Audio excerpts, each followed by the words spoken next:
Merci à tous les trois de prendre le temps d'échanger sur ce sujet. Peut-être pour commencer, j'aimerais rebondir sur ce chiffre qui a été donné ce matin par l'étude BCG MEDEF, qui est que un tiers des PME révèlent aujourd'hui ne pas avoir la transformation numérique à leur agenda de cette année. Non pas parce qu'elles n'ont pas conscience de l'importance de cet enjeu-là, mais plutôt parce qu'elles ne savent pas comment s'y prendre, a expliqué le président de la commission transformation numérique du MEDEF, Agnès Passot. Pardon. On va commencer par vous, parce que vous êtes également la présidente d'un cluster digital régional, et je pense que vous êtes un bon témoin de la réalité des PME du coup sur ce sujet-là. Et j'aimerais savoir si vous partagez un peu les conclusions de ce rapport du MEDEF sur le fait que finalement aujourd'hui beaucoup de PME ne ressentent pas l'urgence de la transformation numérique et se posent aussi surtout la question de comment s'y prendre. Alors oui, ils ne ressentent pas l'urgence, oui, ou ne savent pas par quelle boule prendre, ou se sentent tellement étrangers au sujet que ne participent pas aux éventuelles occasions qu'on leur propose de venir rencontrer des professionnels du numérique. Certains ont aussi des mauvaises expériences. On a mené des expérimentations dans le domaine du commerce, par exemple, où les commerçants disent bah non, une fois j'ai eu une mauvaise expérience, oh là là, ça m'a coûté de l'argent pendant X temps, et puis finalement j'ai pas eu de retour sur investissement, donc je fais un blocage complet sur tout ce qui touche au numérique. Donc il faut être inventif pour aller toucher les plus réticents. Oui. Et comment justement vous y prenez pour essayer de les convaincre de cette importance de franchir le pas et éventuellement de passer outre cette première mauvaise expérience? Alors, on peut citer plusieurs expériences. Alors effectivement, dans la casquette cluster digital, on a choisi d'organiser nous un cluster digital avec des communautés marchés, des logiques marchés. La santé, le commerce, le transport, mobilité intelligente.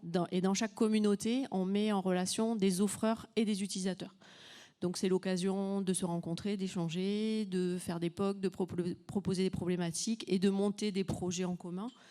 Ou un autre exemple qui est en lien avec le MEDEF, sur la commission économie numérique du MEDEF Gironde, on a mis en place, on s'est posé la question de dire qu'est-ce qu'on pourrait faire pour nos adhérents PME, TPE, qui ne viennent pas aux événements intitulés numériques. Donc on a expérimenté quelque chose qui fonctionne pas mal, qui est un audit flash numérique. Donc l'idée c'est de leur proposer, avec un coach qui est un membre de la commission, de rencontrer des étudiants et d'exposer leur entreprise au regard de digital natifs, de jeunes étudiants qui sont par 2-3, qui viennent d'écoles d'ingénieurs ou d'écoles de commerce avec une coloration numérique. Et le brief de ces étudiants, c'est de dire, regardez cette entreprise comme si c'était effectivement celle de votre grand-père ou de vos parents et que vous deviez la reprendre. Comment vous la verriez-vous ? Qu'est-ce que vous voyez comme opportunité ? Qu'est-ce que vous voyez comme concurrent, comme menace ? Souvent, les PME ne voient trop la transformation numérique que par le prisme de juste la présence ou avoir un site internet, et ce n'est pas le seul sujet. Et donc aujourd'hui, pour avoir fait 2 de ces sessions, on voit qu'il y a un vrai engouement des entreprises pour ce type de petits dispositifs avec une forme de neutralité, mais aussi des étudiants.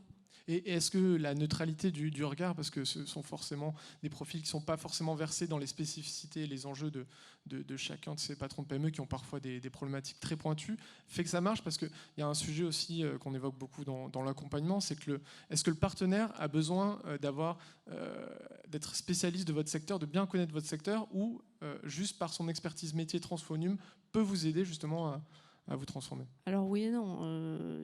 Il faut quand même faire l'effort de l'immersion dans le secteur du client. Parce que si on a affaire à un client qui est dans un secteur pour lequel il y a des menaces particulières, où il y a une forme de concurrence qui s'est développée, on ne peut pas l'ignorer complètement. On ne peut pas dérouler un diagnostic numérique tout le temps de la même façon. Et pour des entrepreneurs isolés, les bons échelons, c'est aussi de le faire en groupe, c'est aussi d'aller via leur fédération, via leur syndicat, leur groupement professionnel, pour avoir des problématiques communes et voir quels sont les vrais sujets en réalité. Alors là, vous me tendez une perche, vu qu'on a la directrice générale de la Fédération bancaire française. Justement, est-ce que vous pouvez nous expliquer aujourd'hui comment vous y prenez pour accompagner vos adhérents et éventuellement mutualiser les expertises, les investissements pour les aider à se transformer sur ce sujet-là? Bonjour. Et écoutez, comment est-ce qu'on s'y prend ? De manière tout à fait simple, en finançant. Alors j'ai été un petit peu interpellée par les propos de la ministre qui disait tout à l'heure qu'il faut se financer quand on a un projet de transformation numérique.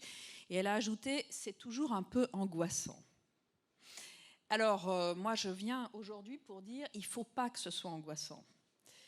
Pourquoi ? Parce que on a la chance en France d'avoir un accès très massif au financement bancaire pour les entreprises. Je vais me permettre de donner quelques chiffres très rapidement. On a un crédit bancaire qui croît en France pour les entreprises à un rythme de 6,6% par an. C'est un rythme extrêmement élevé, le plus élevé ou un des plus élevés de la zone euro, où la moyenne est de 2,7%.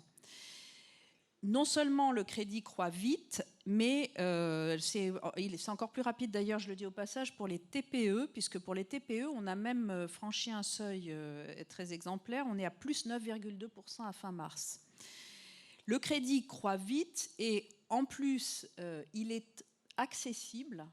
Je crois que le message le plus important à faire passer aujourd'hui, c'est que les demandes de crédit des entreprises, que ce soit les PME ou les TPE, sont très largement acceptés par leurs partenaires bancaires. J'insiste sur ce mot de partenaire bancaire. Souvent, les entreprises, effectivement, peuvent avoir le sentiment qu'elles auront du mal à obtenir des financements. Je dirais que la première chose à faire, c'est d'aller voir sa banque.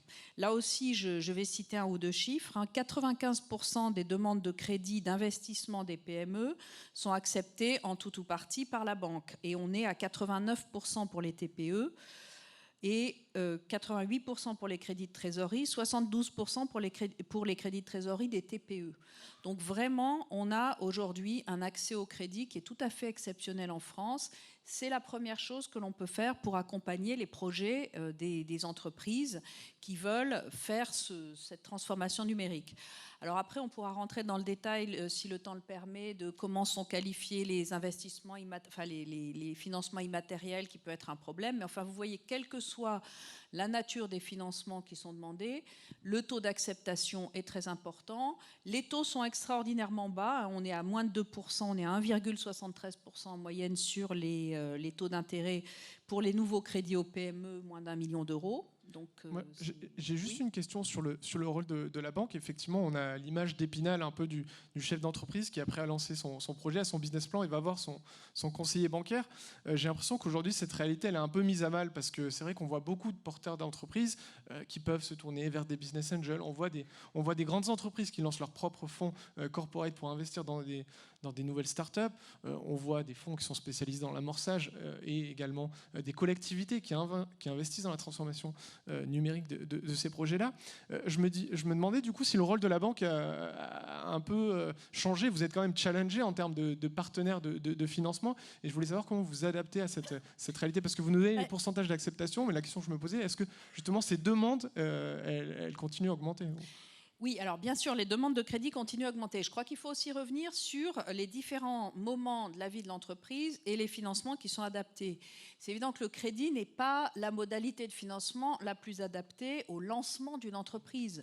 C'est pour ça que, aussi bien d'ailleurs les banques que d'autres entreprises ont lancé des fonds spécialisés pour faire des financements en fonds propres, notamment à l'amorçage et au début de la vie de l'entreprise. Le crédit n'est évidemment pas la modalité la plus adaptée. Ceci dit, la transformation numérique, ce n'est pas que les entreprises qui se créent. Je crois qu'un des gros enjeux, et c'est ce qui a été évoqué, c'est la transformation numérique, l'adaptation numérique des entreprises existantes. Donc je dirais que on n'a pas le temps aujourd'hui de revenir sur toutes les situations, mais si je suis créateur d'entreprise, je vais pouvoir m'adresser à des incubateurs. Tous mes grands adhérents, d'ailleurs, ont mis en place des incubateurs. Je vais pouvoir m'adresser à des fonds, soit mis en place par des banques, voire par d'autres entreprises, à des partenariats avec des régions, des partenariats avec d'autres acteurs, type des fonds d'investissement, etc. Nous avons aussi beaucoup œuvré pour acheminer les fonds de la BEI, du plan d'investissement européen, vers les PME françaises et vers les TPE. On a mis en place des programmes en ce sens. BPI France, qui est un de nos adhérents d'ailleurs, a joué un rôle important. Donc, il y a différents moments, différentes situations pour les entreprises, mais le banquier reste le partenaire essentiel. C'est d'ailleurs ce que disent toutes les études. Il y a un niveau de confiance qui est très élevé. Et ça n'empêche pas, évidemment, d'aller voir des fonds, d'aller voir un certain nombre d'autres entreprises. On a beaucoup travaillé avec le MEDEF, d'ailleurs, sur l'orientation des demandes de financement des entreprises. Il y a de la place pour tout le monde, mais je vous rassure, quand on regarde le rythme d'évolution du crédit, on n'est pas en peine de demande, je vous le répète, un plus 6% par an, à tel point que ça inquiète nos autorités qui ont considéré que le crédit aux entreprises augmentait trop fortement, ce contre quoi nous nous sommes beaucoup battus, mais on a eu des mesures dites prudentielles, en tout cas réglementaires, décidées pour freiner le développement du crédit aux entreprises qui est jugé trop dynamique. Ce n'est pas notre sentiment. On a le sentiment qu'on le fait sans prendre de risques excessifs et on souhaite pouvoir continuer à accompagner les entreprises de cette manière-là. Alors, donc vous dites qu'il y a de la place pour tout le monde. Éric Michou, vous êtes le président du groupe Galilée. Vous avez décidé de lancer un incubateur, une plateforme de mentoring initialement qui est devenue un projet physique. Est-ce que vous pouvez nous expliquer un peu la genèse de ce projet-là ? Bien, merci d'accueillir une petite entreprise qui peut parler de sa manière, petite que ça, quand même. de sa manière d'aborder la question de la transformation digitale. En réalité, elle est nécessaire. Et la première question qui a été posée à ma voisine tout à l'heure, pourquoi les PME ne s'investissent pas plus ? Quand on dit que seulement 2/3 des PME se seraient intéressés à la question, c'est parce qu'on est dans une échelle de temps qui est différente entre un grand groupe qui voit des perspectives à moyen et long terme et des PME qui sont sur du court terme et qui cherchent à résoudre leurs problèmes de fin de mois, souvent avant de se poser des questions sur du plus long terme. Donc, à une époque où nos entreprises fonctionnaient bien, on s'est posé ces questions en transformation numérique. On a créé un incubateur de start-up qui est sous la forme d'une fondation, parce qu'en réalité, la plupart des grands groupes, fussent-ils bancaires ou industriels, ont déjà créé des incubateurs qui leur permettent de capter et de pomper d'une certaine manière les compétences et la jeunesse, de la même manière que ces grands incubateurs comme Station F, là où nous sommes aujourd'hui installés, absorbe et aspire des compétences et des jeunes des territoires ruraux dont je fais partie. J'ai dit c'était tout à l'heure avec Mme Lauvergeon, je suis de la région de Chalon-sur-Saône, et quand je vois tous nos jeunes partir à Station F, je dis c'est merveilleux, mais quand même on perd notre jeunesse. Donc on a créé à Chalon-sur-Saône un incubateur qui s'appelle 617 IA. Je répète le chiffre, c'est un bon numéro à reconnaître, 617 IA. Vous pouvez vous dire que les 3 premiers numéros, c'est les chiffres du loto. Après, il faudra trouver le reste. D'une manière plus sérieuse, c'est un incubateur qui est monté sous une forme de fondation et qui a pour vocation à se faire rejoindre et connaître 2 mondes qui ne se connaissent pas beaucoup en réalité, qui est ce qu'on a appelé l'ancien monde, dont je fais partie, de ces industriels, industrieux, soudeurs, mécaniciens, et de cette jeunesse, en fait, qui est le nouveau monde. Mais en réalité, tout ça, c'est le même monde. Et on a créé un incubateur où ces 2 générations se retrouvent et où elles apprennent de l'un et de l'autre sur l'ancien monde, tout au moins des choses qui sont pragmatiques et qui existent, et sur le nouveau monde, en fait, la digitalisation. Ce mélange-là fait que les uns apprennent des autres. Et d'ailleurs, j'étais tout à fait heureux d'entendre tout à l'heure la ministre qui parlait des délégués, ou tout au moins des jeunes en territoire industriel, en territoire. Vous savez, cette évolution des jeunes à l'international qui vont rentrer dans des PME pour comprendre comment fonctionne la PME, et de la même manière que l'industriel commence à comprendre comment fonctionne cette jeunesse. Cet incubateur, en fait, est tourné vers l'intelligence artificielle et les IoT, puisque beaucoup de choses évoluent dans ce sens-là. Alors dire si ça va marcher, j'en sais rien, mais en tout cas, il faut être dans ce monde qui bouge.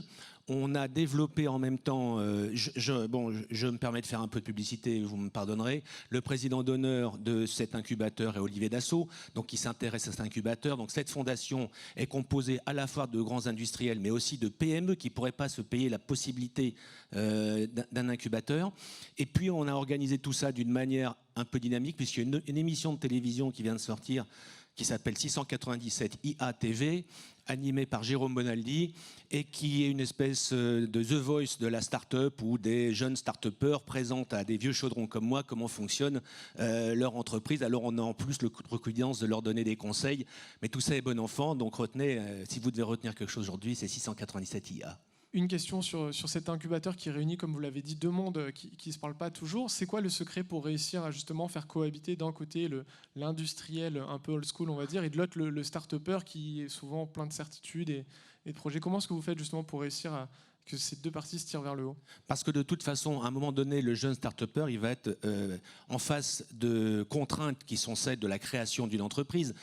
Ici, nous sommes dans Station F, un des grands lieux du développement numérique.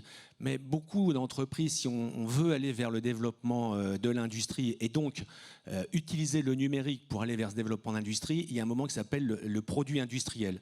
Qu'il soit une machine, outil, qu'il soit n'importe quel système, il y a quelque chose de très matériel à tout ça. Dans la plupart des incubateurs, pour réussir à faire le lien entre le côté très digital et le côté plus terrien des choses pratiques, on a installé des Fab Labs. Bon, généralement, le Fab Lab, c'est une imprimante 3D achetée sur Internet qui ne fonctionne jamais, et puis quelques machines à bois, on utilise le Balzac et la colle. Et en fait, nous, notre groupe est composé d'entreprises industrielles où on peut à peu près fabriquer n'importe quoi. C'est-à-dire que là, par exemple, on a intégré un jeune qui a inventé un robot extraordinaire pour la gestion du dernier kilomètre dans la chaîne logistique. Sauf qu'à un moment, même étant incubé dans un des plus grands incubateurs de Paris, il fallait produire le robot. Et on ne trouve pas, même à Station F, des postes de soudure sur la moquette. Donc il faut de toute façon que ces start-upers soient ramenés aux réalités du terrain, puisque leurs produits, et je parle pour le monde industriel, dans lequel je vis depuis quelques années, il y a cette relation importante. Mais ça va aussi dans l'autre sens, c'est-à-dire ça permet à nos dirigeants qui sont de ma génération de rajouter sur la chaîne de la valeur ajoutée la partie data, la gestion de la donnée qui va permettre d'apporter une évolution à leurs produits. Agnès Passot, est-ce que vous partagez cette peinture un peu que nous fait Eric finalement de la nécessité de créer des pôles de compétitivité où en fait on met d'un côté des compétences très matérielles, des infrastructures, et de l'autre les idées des jeunes chefs d'entreprise? Est-ce que vous essayez de mettre en place justement ça aussi au sein de la région Aquitaine? Oui, forcément, on ne peut pas travailler en silo et il ne faut pas opposer la vieille économie et la nouvelle économie. Et d'ailleurs, les plus beaux projets qui sortent de ces créations-là sont des gens qui gardent effectivement un pied à cheval sur les deux, entre la partie... le numérique tout seul, on a souvent identifié l'innovation que sur le numérique. Ce n'est pas toujours que le numérique. On a de l'innovation sur toutes les technos ou des sujets qui ne sont pas technologiques, des sujets de plateforme qui s'appuient sur le numérique. C'est juste un moyen. Mais on est sur des sujets plus larges, donc important, oui, de mettre les industriels avec les... Une question du coup aujourd'hui sur le rôle de l'État, c'est forcément un sujet. La ministre a évoqué le crédit impôt recherche, a évoqué tout ce qui était mis en place. Elle a reconnu toutefois un problème qui est sur le recrutement des talents. Agnès, vous m'en parliez. Justement, je crois que le rapport BCG de ce matin disait qu'on aurait un déficit de 200 000 personnes dans le digital d'ici 2022, selon ce rapport. Qu'est-ce qui peut être mis en place pour justement recréer un peu de mou sur ce sujet-là? Est-ce que le plan qui a été évoqué par la ministre de dépêcher des jeunes profils via l'équivalent régional du VIE vous paraît satisfaisant? Alors, forcément, c'est une initiative intéressante, mais ça ne me paraît pas forcément répondre aux 200 000 profils manquants. La vérité, c'est que, un peu comme le déficit qu'on a sur la médecine, où on a une période d'anticipation sur le manque de profils qui fait que le temps de reformer des profils, on les aura dans 3 à 5 ans. Et que là, on a très clairement manqué de volumétrie. Et on continue à manquer parce que je pense qu'on n'augmente pas suffisamment le nombre de formations sur les métiers très techniques dont on a besoin pour cet accompagnement, c'est-à-dire des bacs +3, +5, en gros des bachelors à ingénieurs. On manque de volume et on ne voit pas ces volumes augmenter de façon suffisante. On a un très grand plan sur des formations courtes qui vont pour effectivement accompagner la PME, mais pas pour ceux qui eux-mêmes accompagnent la transformation numérique. Donc là, c'est assez critique, et sachant que la transformation digitale est sûrement celle qui pâtit le plus de ce manque de profil, parce qu'on voit bien que les sujets très innovants en pointe, les startups n'ont pas de mal à recruter. Les grands groupes n'ont pas de mal à recruter. Par contre, la PME qui a besoin de dépanner sa comptabilité le soir à 20h, ce n'est pas le sujet le plus sexy pour attirer un jeune qui sort d'une école d'ingénieur. Donc là, il y a vraiment un gros effort à faire sur ces sujets-là. Donc on travaille à des mises en place d'augmentation de compétences sur des personnels qui sont dans nos entreprises.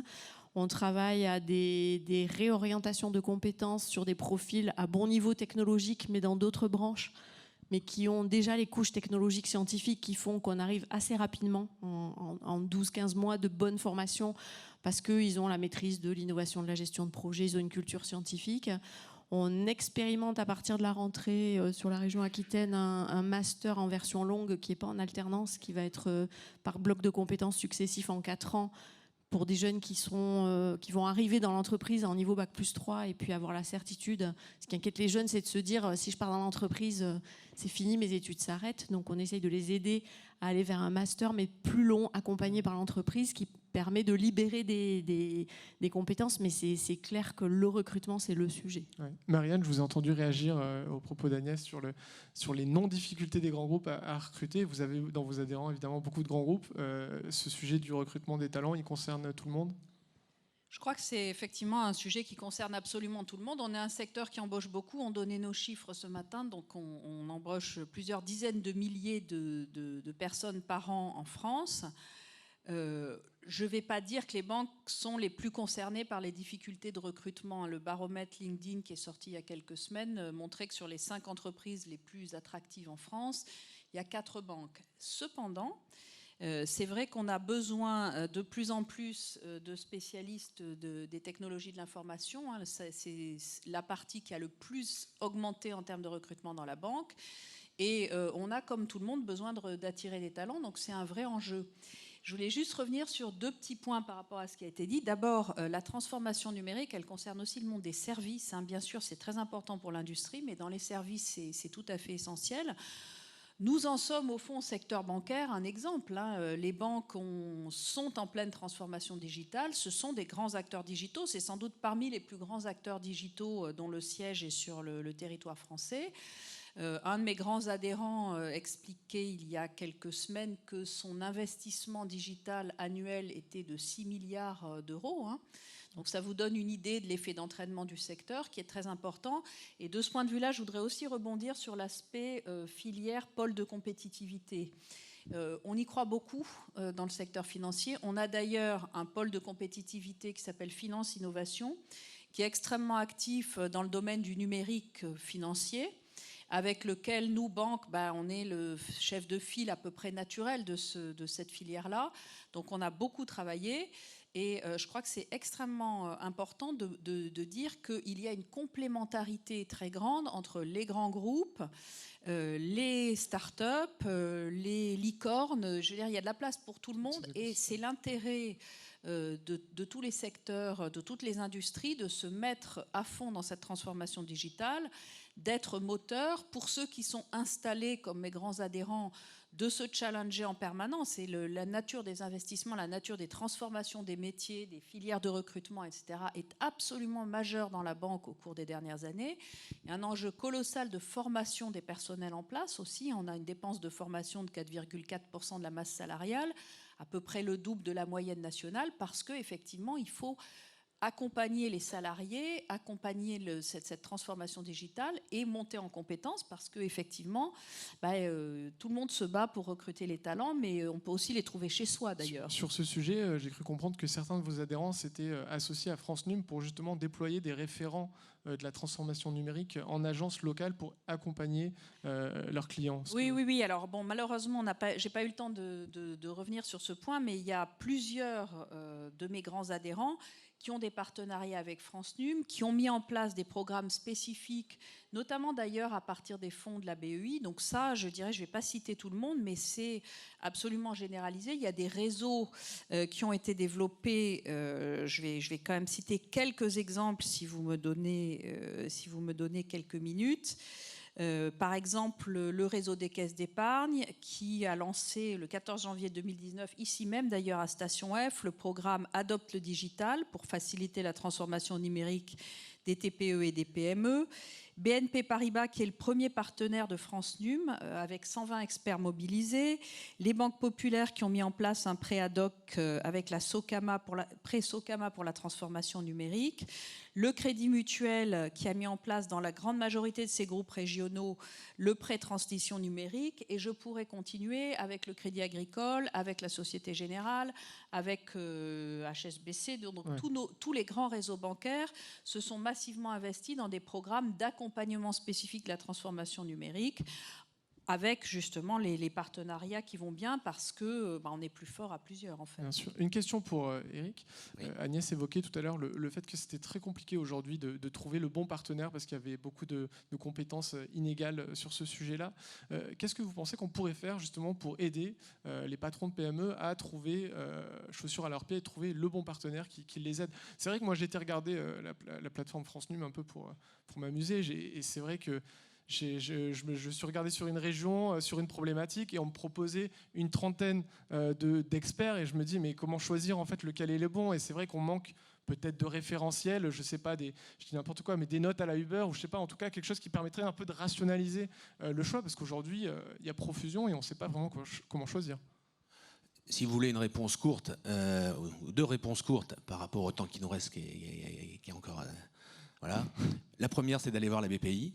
La BPI a développé des services auprès des entreprises, des nouveaux services qui sont absolument, je ne veux pas dire génial, parce que je ne veux pas faire de la retape pour la BPI, mais qui sont vraiment très adaptés. Parce que vous avez raison, on se perd dans tout un magma de conseils, de consultants d'ailleurs, qui sont consultants de je ne sais pas trop quoi en général, et qui peuvent vous faire des grosses bêtises. Alors comme vous n'y connaissez rien et vous croyez que celui qui est en face est bien meilleur que vous, souvent ça vous amène sur des mauvais terrains. Donc moi j'aurais tendance à dire, pour être simple et court, allez voir la BPI. La deuxième, c'est d'être pragmatique. C'est-à-dire tenter d'imaginer son produit de demain, c'est comment mon produit va évoluer, c'est-à-dire c'est l'intérêt c'est le rôle du chef d'entreprise. Et puis après, derrière, un peu se balader comme on le fait là, et puis être à l'écoute de tous ces jeunes qui ont des projets. Alors on trouve des plateformes, et puis peut-être même mettre en ligne son projet de développement d'entreprise. C'est très difficile pour un chef d'entreprise, de PME, parce qu'il n'a pas le temps toujours à attacher à ça. Alors allez au MEDEF. Il y a un développement qui se fait au MEDEF qui est absolument extraordinaire. Donc deux astuces. Première, BPI, deuxième, MEDEF. Ou l'inverse si vous voulez. Une autre question peut-être sur la méthodo.